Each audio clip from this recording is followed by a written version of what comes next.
bit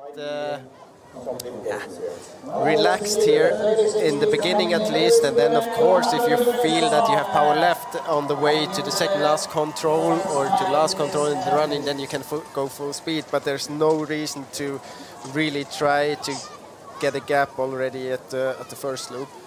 Yeah, you don't win a relay on the first leg. No, usually not. Usually not. It is possible. You shouldn't at least not try to win the relay at the first leg. So these, we introduce the top 6 teams. They are in the order that they finished last year. Remember a dramatic relay in the men's last year with a whole group of runners going up the hill towards the castle. And some mistakes, I remember being made at the end with people, runners missing the control, having to turn back and everything there. Yeah, Florian Hovald was actually one of the runners who had to turn. But I mean, it was brutal there. You had to climb all the way up there. I think that... Yeah, it's taken so much out. Oh, half a false start there. I think it's odd hearing the sound of the arena speaker saying go rather than a horn or anything like that. But anyway, they are out on their courses and all sprint together with Runesson hitting the front. You can see there. Why am I not surprised? It's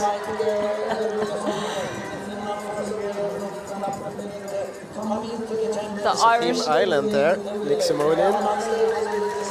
I mean, it's a difference if you run for Team Ireland or Team Sweden, because Nick Simonin, he can more or less do whatever he wants on this first leg. He can go full risk. There's no, I'm sorry to say that, but there's no chance for them to win a medal. So why shouldn't he take the chance he doesn't have and try to do a good race? But it's a difference between Team Ireland and Team Sweden. So Runesson could take it a bit more relaxed and let 2 or 3 runners go in front of him, check that he will go to the right control and then get into the race first. Of course, everything we say about Runesson is also, you can also say it about Team Switzerland and the other favorites, Team Norway, for example. So most runners choosing to cut through on this ride, as you can see. And it is a forked control to number 1, but the controls are very close together, and that means we won't expect them to split up at this point in terms of route choice, like we saw with the women's, where their first control was they were quite far apart. And I think it's a good choice to go up here. There's another choice as well to go more to the left and around. I don't think that it matters so much what you do.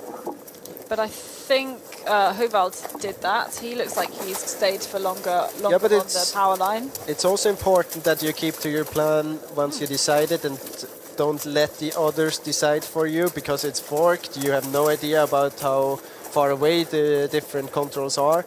So it's important that to avoid to run to a wrong control, it's very important that you have a plan from the very beginning how you would run, and then if everyone else is running differently.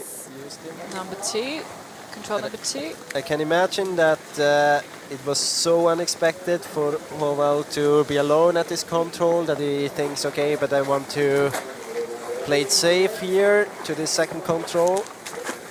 And then now we have a change in the lead there. Runesson. First one to punch, Hovald and Gaute Hallandsteve from Norway. We have Russia.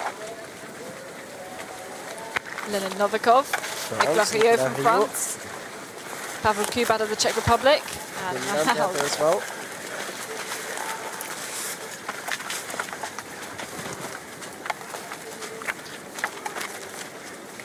Japan, Italy, Slovakia, Belgium, Great Britain, Canada, USA,